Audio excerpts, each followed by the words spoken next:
গাছের ডালে বসে বিশ্রাম নেয়া কাক, আর ক্লান্ত পথিকের গাছের ছায়ায় আশ্রয় নেয়া কিংবা শ্রান্ত হয়ে গাছের ছায়ায় ঘুমিয়ে পড়াই বলে দিচ্ছে মানুষের শেষ আশ্রয় প্রকৃতি। গাছ আছে বলেই বাহিরে অনেক রৌদ্র, এখানে বসে আছি, আমার কাছে খুব ভালো লাগছে। গরম বা বৃষ্টি হওয়ার জন্য তো গাছের বিশেষ প্রয়োজন। মেইন ফ্যাক্ট হচ্ছে যে আসলে বাংলাদেশে এবং ঢাকাতে গাছগাছালির পরিমাণ খুবই কম। আর তুরাগ নদীর আকাশে স্বস্তি খোঁজা কাকদের ওড়াওড়ি, তারপর তৃষ্ণার্ত কাকের জলপানি বলে দিচ্ছে প্রকৃতি কতটা রুক্ষ। গবেষণা মতে বাংলাদেশে প্রতি 10 বছরে 0.13 ডিগ্রি সেলসিয়াস করে তাপমাত্রা বাড়ছে, আর আর্দ্রতা বাড়ছে 0.3% হারে। কিছু আমরা ছায়া চলে যাই, গরমে তো গরম আমরা সহ্য করতে পারি না, আমরা যেন প্রচুর গরম, গত তুলনা থেকে এবার প্রচুর গরম পড়ছে। এবার যারা রৌদ্রের মধ্যে চলাফেরা না করতে পারে তারা তো চলাফেরা করতে পারে না।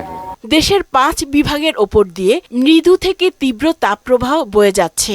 রাজশাহী, পাবনা, বাগেরহাট, যশোর, চুয়াডাঙ্গা ও কুষ্টিয়া জেলার উপর দিয়ে তীব্র তাপপ্রবাহ কিন্তু বয়ে যাচ্ছে, এবং অন্যান্য জায়গাগুলোতে মৃদু থেকে মাঝারি ধরনের তাপপ্রবাহ বয়ে যাচ্ছে। চুয়াডাঙ্গায় যে তাপমাত্রা ছিল 40.8 ডিগ্রি, এটা কিন্তু এই মৌসুমের কিন্তু সর্বোচ্চ তাপমাত্রা। রাজধানী সহ দেশের মধ্যাঞ্চল ও উপকূলীয় এলাকায় ঝড় জলোচ্ছ্বাসের পর উষ্ণতার বিপদ দ্রুত বাড়ছে।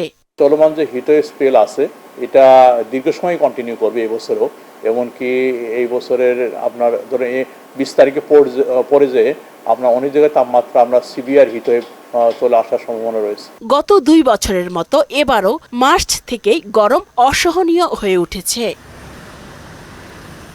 উষা ফেরদৌস, মোহনা সংবাদ, ঢাকা।